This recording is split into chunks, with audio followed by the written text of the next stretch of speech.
ടേച്ചൂസ് കാക്കാസിലേക്ക് എല്ലാവർക്കും സ്വാഗതം. നമ്മൾ ഇന്ന് വന്നിട്ടുള്ളത് ഒരു കിട്ടിലം ഇലക്ട്രിക് കാറായിട്ടാണ്. BYD എന്ന് പറഞ്ഞാൽ ഒരു ചൈനീസ് കമ്പനിയാണ് ഇത് പൂർണ്ണമായിട്ട് നിർമ്മിച്ചിട്ടുള്ളത്. നമ്മൾ ചൈനീസ് കമ്പനി എന്ന് കേൾക്കുമ്പോൾ തന്നെ നെറ്റി ഒന്നും ചുളിക്കേണ്ട.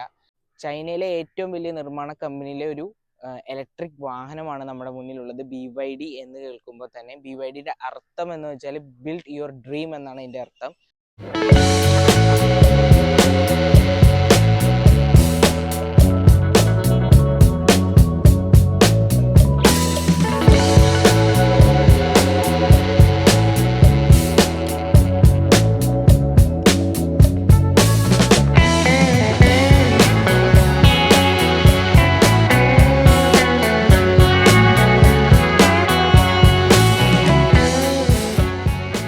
BYD ചില ആൾക്കാർക്ക് ഇപ്പോഴും അറിയില്ല എന്താണ് BYD എന്നുള്ളത്. എന്ന് വെച്ചാൽ ടെസ്ല ആയിരുന്നു ലോകത്ത് ഏറ്റവും കൂടുതൽ ഇലക്ട്രിക് കാർ നിർമ്മിച്ചിരുന്നെങ്കിൽ, പക്ഷേ ഇപ്പോൾ ആ ഒരു പേര് കിട്ടിയിരിക്കുന്നത് നമ്മുടെ BYDക്ക് മാത്രമാണ് ആ ഒരു പേര് വന്നിരുന്നിട്ടുള്ളത്. മറ്റൊരു കാര്യം, ലോകത്തിലെ ഏറ്റവും മികച്ച ബാറ്ററി ടെക്നോളജി എന്ന് പറഞ്ഞാൽ അത് BYDയുടെ ആണ്. ബാറ്ററി എന്ന് വെച്ചാൽ ബ്ലേഡ് ബാറ്ററി ടെക്നോളജിയാണ് ഈ ഒരു വാഹനത്തിൽ വന്നിട്ടുള്ളത്. അതുമാത്രമല്ല, ഇനി വരാൻ പോകുന്ന മാരുതിയുടെയും മഹേന്ദ്രയുടെയും ഇലക്ട്രിക് വാഹനത്തിൽ വരാൻ പോകുന്നതും ഈ ഒരു ബ്ലേഡ് ബാറ്ററി ടെക്നോളജിയാണ് വരുന്നത്. അതുമാത്രമല്ല, ഈ ബ്ലേഡ് ബാറ്ററി ടെക്നോളജി എന്ന് വെച്ചാൽ മൊത്തത്തിൽ നമുക്ക് ആ ഒരു ബാറ്ററി എടുത്ത് മാറ്റുന്നതിന് പകരമായിട്ട് ഓരോ സെല്ലുകളായിട്ട് മാറ്റാൻ പറ്റുന്നൊരു ബാറ്ററി ടെക്നോളജിയാണ് നമുക്കിതിൽ വരുന്നത്. ഇത് കൂടുതൽ ഡ്യൂറബിലിറ്റി തരുന്നൊരു ബാറ്ററി ടെക്നോളജിയാണ് അത് ശരിക്കും. BYD എന്ന് പറയുന്ന കമ്പനി വർഷങ്ങളായിട്ട് നമ്മുടെ ഇന്ത്യയിൽ തന്നെയുണ്ട്. പക്ഷേ അത് പല മേഖലകളായിട്ടാണ് BYD എന്ന് പറയുന്ന കമ്പനി ഉണ്ടായിരുന്നത്. അതെന്ന് വെച്ചാൽ സോളാർ പാനലായിട്ടും KSRTC ബസ്സായിട്ടും ഇലക്ട്രിക് ബസ്സായിട്ടുമായിട്ടാണ് ഈ ഒരു BYD കമ്പനി ഉണ്ടായിരുന്നത്. 2009 തുടങ്ങി സോളാർ പാനലും കാര്യങ്ങളുമായിട്ടാണ് ഉണ്ടായിരുന്നത്. അതിനുശേഷമാണ് ഒരു പാസഞ്ചർ വെഹിക്കിള് BYD പുറത്തിറക്കിയത്. ആ വെഹിക്കിൾ എന്ന് പറഞ്ഞു കഴിഞ്ഞാൽ E6 എന്ന് പറയുന്ന ഒരു മോഡലായിരുന്നു. ആ E6 എടുത്തത് എല്ലാവർക്കും വളരെ ഹാപ്പി ആയിരുന്നു. ആ E6 എന്ന് പറയുന്ന മോഡല് നമ്മുടെ ഇന്നോവയുടെ ഷേപ്പ് പോലെ ഇരിക്കും. MPV ഒരു സെഗ്മെന്റിലുള്ള ഒരു വാഹനമായിരുന്നു. പക്ഷെ അതിന്റെ പ്രശ്നം എന്ന് വെച്ചാൽ നമ്മുടെ ഒരു ടാക്സി പെർമിറ്റ് ലൈസൻസിലാണ് ആ വാഹനം പുറത്തിറങ്ങിയിരുന്നത്. അതുകൊണ്ട് പലവരും വാങ്ങാൻ മടിച്ചിരുന്നു. അതിനുശേഷമാണ് അറ്റോ 3 എന്ന് പറയുന്ന ഒരു മോഡൽ പുറത്തു വന്നത്. അത് കാണാൻ വളരെ ഭംഗിയുള്ളൊരു വാഹനമായിരുന്നു. അതിന്റെ പ്രശ്നം എന്ന് വെച്ചാൽ അതിനൊരു കോമ്പറ്റീറ്റർ വന്നു, ഹുണ്ടായി അയോണിക് 5ഉം പിന്നെ കിയയുടെ EV6ഉം കൂടിയാണ് വന്നിരുന്നത്. പക്ഷെ ആ ഒരു സമയത്ത് ആ ഒരു വാഹനത്തിന് സക്സസ് ആവാൻ പറ്റിയില്ല. അങ്ങനെയാണ് മൂന്നാമത് നമ്മുടെ BYD സീൽ ഇറങ്ങിയത്. ഈ ഒരു വാഹനത്തിന് ഇലക്ട്രിക് സെഡാനിൽ എതിരാളികൾ ആരുമില്ല. അതുകൊണ്ട് ഇവൻ അടിപൊളിയാണ്, ഒരു രക്ഷയില്ലാത്തൊരു വാഹനമായിട്ട് നമുക്ക് ഇവനെ കാണാം. പിന്നെ ഇതിനെ കോമ്പറ്റീറ്റർ ആയിട്ട് പറയാനായിട്ടുള്ള BMW i4 എന്ന് പറഞ്ഞൊരു വാഹനമുണ്ട്. പക്ഷേ നമുക്ക് അതിന്റെ വില വളരെ ഡിഫറെന്റ് ആണ്. ഒരു 10-70 ലക്ഷം വരെയും അതിന്റെ ഒരു ഡിഫറൻറ്റ്. അതിനും ഞെട്ടിക്കുന്ന ഒരു പ്രൈസാണ് നമ്മുടെ ഈ വാഹനത്തിനായിട്ടുള്ളത്. എന്ന് വെച്ചാൽ 41 lakhs ആണ് ഇതിന്റെ സ്റ്റാർട്ടിംഗ് പ്രൈസ് റേഞ്ച് വരുന്നത്. ഈ BYD ഈ സീലിന്റെ ഡിസൈൻ എന്ന് വെച്ചാൽ നമുക്കൊരു ഓഷ്യൻ ഇൻസ്പയർഡ് ചെയ്ത ഒരു ഡിസൈനാണ്. നമുക്ക് എന്ന് വെച്ചാൽ ഒരു ഭയങ്കര ഒരു ഒഴുക്കിയ മട്ടിലുള്ള ഒരു ഡിസൈനാണ് നമുക്ക് ഈ BYD സീലിൽ വരുന്നത്. ഒരു കാരണം എന്ന് വെച്ചാൽ നല്ല വെയിലുണ്ട്, അതാണ് കുറച്ച് ഭയങ്കര ഇതായിട്ട് സംസാരിക്കണത്. അപ്പൊ നമുക്ക് പറഞ്ഞു വന്നത് എന്ന് വെച്ചാൽ ഒരു ഒഴുകിയ മട്ടാണ്, ഓഷ്യനായിട്ട് തോന്നിപ്പിക്കുന്ന ഒരു വാഹനമാണ്. ഇതിന് മുന്നേ ആയിട്ട് ഇറങ്ങിയ അറ്റോ 3 വരുന്നത് നമുക്ക് ഡോൾഫിന്റെ ഷേപ്പ് ആണെങ്കിൽ, നമുക്ക് ഈ ഒരു വാഹനം വരുന്നത് ഓഷ്യനെ ഇൻസ്പയർഡ് ചെയ്തൊരു ലുക്കോട് കൂടിയ ഒരു വാഹനമാണ്. ഒറ്റ നോട്ടത്തിൽ നമുക്ക് കണ്ടു കഴിഞ്ഞാൽ നമുക്ക് ഒരു പോർഷെ ടൈക്കന്റെ ഒക്കെ ഒരു ലുക്കായിട്ട് നമുക്ക് തോന്നും.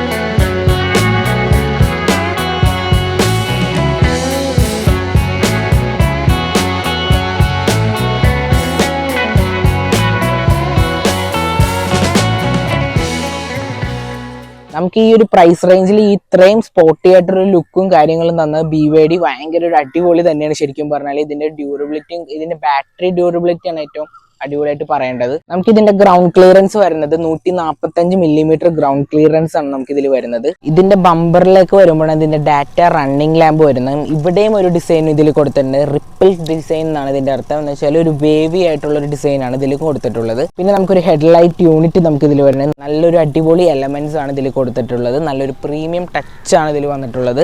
ഒരു സി ഷേപ്പിലുള്ള ഒരു ടേണിംഗ് ഇൻഡിക്കേറ്റർ ആണ് അതിൽ കൊടുത്തിട്ടുള്ളത്. അതിന്റെ സൈഡിലായിട്ട് ഒരു എയർ സ്കൂപ്പും അതിൽ വരുന്നുണ്ട്. നമുക്ക് ഈ താഴേക്ക് വരുമ്പോൾ ഒരു എയർ ഡാം ഇതിൽ വരുന്നുണ്ട്. നല്ല എയർ ഫ്ലോ തരുന്ന ഒരു വാഹനമാണ്. ഇതിന്റെ മെയിൻ ആയിട്ട് എടുത്തു പറയേണ്ടത് കോഎഫിഷ്യന്റ് ഡ്രാഗ് എയർ റെസിസ്റ്റന്റ് എന്ന് വെച്ചാൽ ഏറ്റവും കുറവുള്ള ഒരു വാഹനമാണ് ഇത് എന്ന് നമുക്ക് പറയാം. എന്ന് വെച്ചാൽ ഏത് റോഡിലൂടെയും നമുക്ക് ഒഴുകി പോകുന്ന ഒരു വാഹനമാണ്. ഇവന് കാറ്റൊന്നും ഒരു പ്രശ്നമേ അല്ല. ഇതിന്റെ രണ്ടാമത് എന്നുള്ളൊരു വാഹനം എന്ന് വെച്ചാൽ നമ്മുടെ ബെൻസിന്റെ EQS എന്നുള്ളൊരു വാഹനമാണ്. അപ്പോഴും നമ്മുടെ ഒന്നാം സ്ഥാനമായിട്ട് നിൽക്കുന്നത് നമ്മുടെ BYD സീൽ തന്നെയാണ്. നമ്മുടെ ബോണറ്റിലേക്ക് വരുമ്പോൾ നല്ലൊരു പവർ ബൾജും കാര്യങ്ങളാണ് ഇതിൽ കൊടുത്തിട്ടുള്ളത്. ഇവിടെയും നമുക്ക് എയറോ ഡൈനാമിക് ആണ് ഇതിലും വന്നിട്ടുള്ളത്. പിന്നെ മെയിനായിട്ട് ഒരു ബോണറ്റിനുള്ളിൽ ഒരു ഫ്രങ്ക് ഇതിൽ ഒരു സ്പേസ് ഉണ്ട്, 55 ലിറ്ററിൻ്റെ. അതെന്തായാലും ഞാൻ കാണിച്ചു തരാം. ഇതിലാണ് നമ്മുടെ ഫ്രങ്ക് ഇരിക്കുന്നത്. ഇവിടെ ഒരു 55 ലിറ്റർ സ്പേസും കാര്യങ്ങളൊക്കെ ഉണ്ട്. നമുക്ക് എന്ത് വേണമെങ്കിലും ഇവിടെ ഒളിപ്പിച്ച് വെക്കാനൊക്കെ പറ്റുന്ന ഒരു സ്പേസും കാര്യങ്ങളാണ്.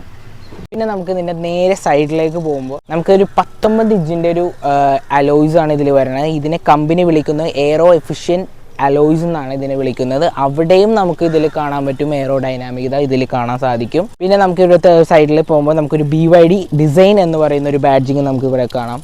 നമുക്ക് ഈ ഒരു സൈഡിലായിട്ടും പവർ ലൈനും കാര്യങ്ങളും ഇതിലും കൊടുത്തിട്ടുണ്ട്. ഫ്ലഷ് ടൈപ്പുള്ള ഒരു ഡോർ ഹാൻഡിലും ഇതിൽ വരുന്നുണ്ട്. താഴെ നമുക്കൊരു പിയാനോ ബ്ലാക്ക് ഫിനിഷിംഗ് ഉള്ള ഒരു സ്കേർട്ട് നമുക്ക് ഇതിൽ വരുന്നുണ്ട്. ഒരു ഒഴുകിയ ടൈപ്പിലാണ് നമുക്ക് ഈ ഒരു ഡിസൈൻ തന്നെ ഇതിൽ വന്നിട്ടുള്ളത്. നമുക്കിതിൻ്റെ ബാക്കിലേക്ക് വരുമ്പോൾ നല്ലൊരു സ്പോർട്ടി ആയിട്ടുള്ളൊരു ടെയിൽ ലാമ്പാണ് നമുക്കിതിൽ കൊടുത്തിട്ടുള്ളത്. അതുപോലെ തന്നെ ഒരു BYDയുടെ ബാഡ്ജും അതിൽ വരുന്നുണ്ട്. പിന്നെ അതിൻ്റെ തൊട്ട് താഴെയായിട്ട് ഒരു BYD സീൽ എന്ന് പറഞ്ഞൊരു ബാഡ്ജും അതിൽ കൊടുത്തിട്ടുണ്ട്. പിന്നെ നമുക്കൊരു ബമ്പറിൻ്റെ സൈഡിലേക്ക് വരുമ്പോൾ ഒരു സ്പോർട്ടി ആയിട്ടുള്ളൊരു പിയാനോ ഫിനിഷിംഗ് ഉള്ളൊരു ബമ്പറാണ് അതിൽ കൊടുത്തിട്ടുള്ളത്. പിന്നെ ഇതിൻ്റെ സൈഡിലേക്ക് വരുമ്പോൾ നമുക്കൊരു എയർ സ്കൂപ്പും നമുക്ക് പിന്നെയും അതിൽ കാണാൻ സാധിക്കും. ഇതിൻ്റെ ബൂട്ട് സ്പേസ് വരുന്നത് 400 ലിറ്ററിൻ്റെ ബൂട്ട് സ്പേസ് ആണ് ഇതിൽ വരുന്നത്. അത്യാവശ്യം നല്ല സ്റ്റോറേജ് സ്പേസും കാര്യങ്ങളൊക്കെ ഉള്ളതാണ്. ഇതിന് നമുക്കിതിൽ പഞ്ചർ കിറ്റാണ് ഇതിൽ വരുന്നത്. നമുക്കിതിൻ്റെ ബാറ്ററി വരുന്നത് ഇതിൻ്റെ താഴെയായിട്ടാണ്. ഈ ഒരു കാറിൻ്റെ പ്ലാറ്റ്ഫോമിലാണ് ഇതിൻ്റെ ബാറ്ററി വരുന്നത്. ഡിസൈൻ എന്ന് പറഞ്ഞാൽ ഡാഷ്ബോർഡും കാര്യങ്ങളൊക്കെ ഒരു പ്രീമിയം ടച്ചാണ് നമുക്കിതിൽ വരുന്നത്. മെയിനായിട്ട് എടുത്ത് പറയേണ്ടതായിട്ടുള്ളത് നമുക്ക് ഇൻഫോടൈം സിസ്റ്റമാണ്. 15.6 ഇഞ്ചിൻ്റെ ഒരു ഇൻഫോടൈം സിസ്റ്റമാണ് ഇതിൽ കൊടുത്തിട്ടുള്ളത്. ഇതിൽ മെയിനായിട്ട് നമുക്ക് എടുത്ത് പറയേണ്ടതായിട്ടുള്ളത് ലാൻഡ്സ്കേപ്പും ചെയ്യാം, നമുക്കിത് പോർട്രേറ്റും ചെയ്യാം. അങ്ങനത്തെ ഒരു സെറ്റപ്പിലുള്ളൊരു ഇൻഫോടൈം സിസ്റ്റമാണ്. അതുപോലെ തന്നെയാണ് നമുക്ക് മെയിനായിട്ട് നമുക്ക് AC യുടെ സ്വിച്ചസും കാര്യങ്ങളും നമുക്ക് ഇതിൽ തന്നെയാണ് ഇതിൽ കൂടുതൽ കൊടുത്തിട്ടുള്ളത്. നമുക്കിവിടെ തന്നെ ഡ്രാഗും കാര്യങ്ങളൊക്കെ നമുക്കിതിൽ ചെയ്യാൻ സാധിക്കും. നമുക്കിതിൽ വരുന്നത് ആപ്പിൾ കാർപ്ലേയും ആൻഡ്രോയിഡ് ഓട്ടോയും ഇതിൽ വരുന്നുണ്ട്. പിന്നെ നമുക്കൊരു 360 ക്യാമറ നമുക്കിതിൽ വരുന്നുണ്ട്. ഇതൊക്കെയാണ് ഇതിൽ മെയിനായിട്ട് എടുത്ത് പറയേണ്ടതായിട്ടുള്ള കാര്യങ്ങൾ. പിന്നെ നമുക്കൊരു 10 ഇഞ്ചിൻ്റെ ക്ലസ്റ്റർ മീറ്റർ നമുക്കിതിൽ കൊടുത്തിട്ടുണ്ട്. ക്ലസ്റ്റർ മീറ്ററിൽ പല ഇൻഫർമേഷനും കാര്യങ്ങളുമാണ് ഇതിൽ കൊടുത്തിട്ടുള്ളത്.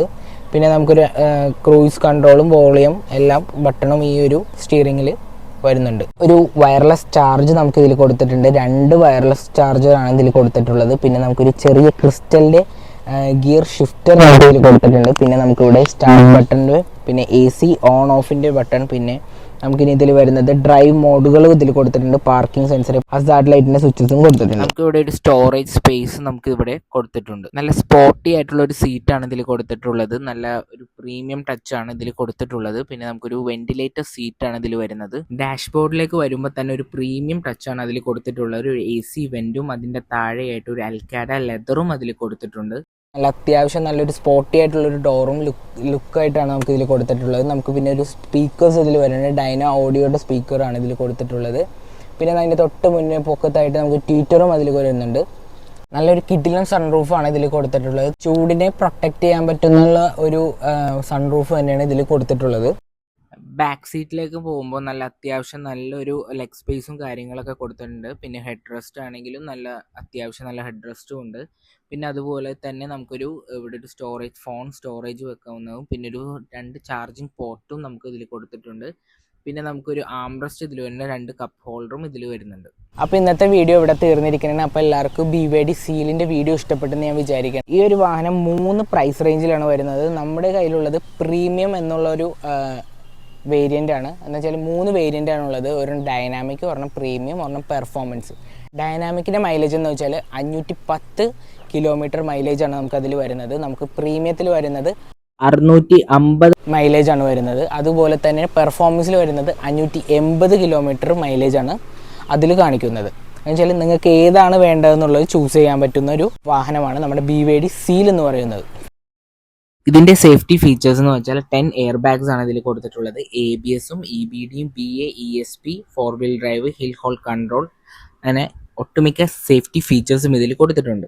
BYDയിൽ 3 വേരിയൻ്റാണുള്ളത്. അതിൻ്റെ പ്രൈസ് റേഞ്ച് വരുന്നത് നമുക്ക് ഡൈനാമിക് എന്ന് പറയുന്ന ഫസ്റ്റ് ഓപ്ഷൻ്റെ പ്രൈസ് വരുന്നത് 41 lakhs ആണ് എക്സ് ഷോറൂം പ്രൈസ് വരുന്നത്.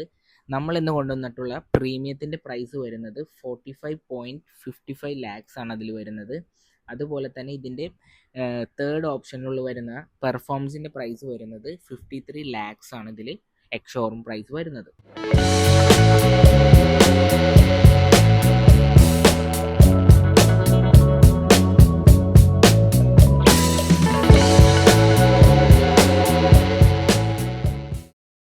അപ്പോൾ എല്ലാവർക്കും ഈ വീഡിയോ ഇഷ്ടപ്പെട്ടെങ്കിൽ ലൈക്ക് ചെയ്യുക, സബ്സ്ക്രൈബ് ചെയ്യുക, ഷെയർ ചെയ്യുക. അപ്പോൾ പുതിയൊരു എപ്പിസോഡായിട്ട് നമുക്ക് പിന്നെ കാണാം. Okay, by.